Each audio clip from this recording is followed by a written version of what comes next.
ఏది కూడా లేదు అంటున్నాడు. నా పక్షంగా నిలబడి వారు నేను విడువను ఆయన అంటున్నాడు. అందుకని ఇప్పుడు అంటున్నాడు కదా, ఉపవాసము మనోహరము అంటున్నాడు. ఉపవాస దినము ప్రతిష్ఠించుడి. ఏం చేయాలి? ఆయనకు ఆరాధనలో మనం ఏం చేయాలి? పాల్పంచుకోవాలి. అంతేకాకుండా సీఎంలో బాకా ఉదిడి ఉపవాస దినమును ప్రతిష్ఠించుడి అంటున్నాడు. వివేకు రాసిన గ్రంథం 2వ అధ్యాయం 12వ వచనం చదువుకుంటే అక్కడ మనకి కనబడుతూ ఉన్నది. ఇక్కడ లోకం అయితే ఎన్నో నీడలో మనందరినీ కూడా దేవుడు కాచి దాచి కాపాడి ఉన్నారు కనుక మనకింత గొప్ప భాగ్యాన్ని దేవుడు ఇచ్చి ఉన్నాడు. అదే లోకంలో చూసినట్లయితే ఒక పూట తినకపోతే ఏమంటారు? పడిగుడ్డు పట్టిన బీపీ బిల్ వేసుకోవాలో, షుగర్ బిల్ వేసుకోవాలో అనేక రీతిలుగా బాధపడుతున్నారు, వేదన పడుతున్నారు. అంతేకాకుండా పొద్దున్నే లెగడమే మొహం కడుక్కోకుండా ఒకటి మొహం కడుక్కున్నాక ఒకటి వేసుకోవాలి. కానీ ఆయన బిడ్డలకి ఏం లేదు, ఎటువంటి అలుపు సెలుపు లేదు అంటున్నాడు. కానీ ఒక ఆవిడ అంటుంది కదా, ఈరోజు నాకు ఎంపీ వరలక్ష్మి వ్రతము పొద్దున్న నుంచి ఏం తెలియదు, మధ్యాహ్నం దాకా ఏం తెలియదు, పళ్ళు తిరిగి పడిపోయాను అంటున్నాడు. దేవుని స్తోత్రం. మా జయరాజు వెళ్ళాడు కదా, మా మనడు పొద్దున్న 6 గంటల నుంచి సందాలు 6 గంటల దాకా మంచినీళ్ళు తాకుండా ఉంటాను అన్నాడంట. ఆవిడ ఎలా ఉంటారు? తల్లికి నాకు కూడా టైం. దేవుని స్తోత్రం. ఉన్నవా ఏంటంటే ఖచ్చితంగా ఉన్నాడు. ఎవరి శక్తి ఉంది మనందరిపైన? దేవుని యొక్క శక్తి ఉన్నది అంటున్నాడు. దేవుని స్తోత్రం. చెప్పలు కూడా నమ్మకి పొద్దున్న 6 గంటల నుంచి సాయంత్రం 6 గంటల వరకు, అంటే స్కూల్కి వెళ్ళిపోయాడు. స్కూల్ పిల్లలు కూడా ఉన్నారు. మరి స్కూల్ పిల్లలు తింటారు, తాగుతారు, టిఫిన్ తింటారు. అంతేకాకుండా స్నాక్స్ బాక్స్ కూడా భోజనం. ఆడ వయసు అంటే ఇప్పుడు 12 సంవత్సరాలు. దేవుని స్తోత్రం. ఎవరి కృప తోడుగా ఉందంటే దేవుని కృప తోడుగా ఉంది. ఆడ మాట్లాడుతూ అంటాడు కదా, నన్ను ఎవరు బతికించారు? దేవుడే బ్రతికించాడు. ఎవరు బతికించారు అంటే దేవుడే బ్రతికించాడు. నిజంగానే చనిపోయేవాడు. హల్లెలూయా. ఆయన ఉచితమైన కృప వలన దేవుడు బ్రతికించుకుని ఉన్నాడు. 7-8 సంవత్సరాల వరకు ఒక ఏంటది కమల కానీ, ఒక ఐస్ క్రీమ్ కానీ, ఎలాంటి వస్తువులు కూడా తినకుండా అంత జాగ్రత్తగా దేవుడు దాన్ని కాచి ఉంచి ఉన్నాడు. దేవుని స్తోత్రం. అందుకని అంటున్నాడు, నా పిల్లలకి ఆ హాని నేను కలగనివ్వను అంటున్నాడు. తిండి వల్ల ఇంటి సుఖం వల్ల ఏది కలగదు. కానీ మనకి ఉపవాసం అనేది చాలా బలముతో కూడుకున్నటువంటిది. దేవుని స్తోత్రం. ఎక్కడైతే ప్రార్థన ఉంటుందో అక్కడ విజయాలు మనము చూడగలము అంటున్నాను. దేవుని స్తోత్రం.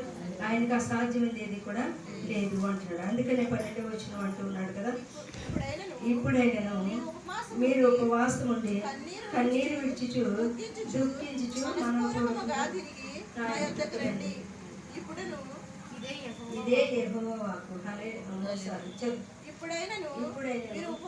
మీరు ఉపవాసం కన్నీరు విడిచిచు దుఃఖించుచు మనపూర్వకంగా తిరిగి నా యొద్దకు రండి. ఇదే యెహోవా వాక్కు. ఇప్పుడైనా మీరు ఉపవాసం ఉండి కన్నీరు విడిచిచు దుఃఖించుచు మనపూర్వకంగా తిరిగి నా యొద్దకు రండి.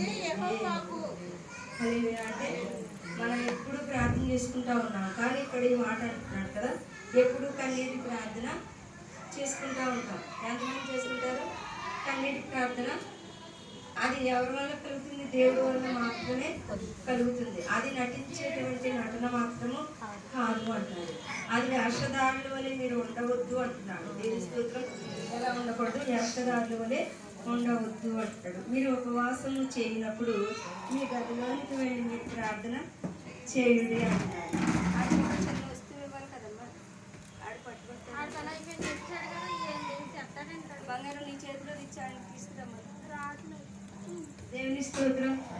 ఆయన ఉన్నవాడు ఆడవాడు. ఇప్పుడు ఆలోచన ఆడు కూడా ఎవరు? దినేష్ గారు. ఆడు అభిషేక్. ఆడ ఆలోచన అంతా ఏముంది? పెట్టుకోవాలి. ఏం పెట్టుకోవాలి? పెట్టాలంటాడు. అది చేయకూడదు, కానీ పెట్టాలంటాడు. ఇస్తారు తెచ్చాడు. మధ్యలో ఎవరో అడ్డొచ్చినా ఎవరు సరాసరి పట్టుకొచ్చి ఇక్కడ పెట్టాడు. ఇప్పుడు ఆడు ఇవన్నీ మోసుకురావాలండి. ఇప్పుడు అంటే ఇప్పుడు ఏంటంటే ఎక్కువగా తెచ్చేసారు. వచ్చాను ప్లేట్ అన్నా పోతాను. దేవుని స్తోత్రం. మీ అందరి ప్రార్థన వల్ల ఎవరి కొరకుకి దేవుని యొక్క కృప, మీ అందరి ప్రార్థన, దేవుడి దయ. అందుకనే దేవుడి దయందును మనుషుల దయందును కూడా యేసు ప్రభువు వారు వర్ధిల్లారు. ఇప్పుడు మనందరం ప్రతిష్ఠ దినాలు ప్రతిష్ఠించి ఉన్నాం. మీరు ఉపవాసం ఉండటం వల్ల మీ పిల్లలకి ఆశీర్వాదము, మీ తరాలకి ఆశీర్వాదము, మీ కుటుంబానికి ఆశీర్వాదము అంటున్నాడు. దేవుని స్తోత్రం. అందుకని మీ అందరూ కూడా ఏం చేయాలి? ప్రార్థన చేయాలి. తండ్రి, మమ్మలను మా కుటుంబాలను కూడా దీవెనకరంగా ఆశీర్వాదకరంగా ఉంచాలి.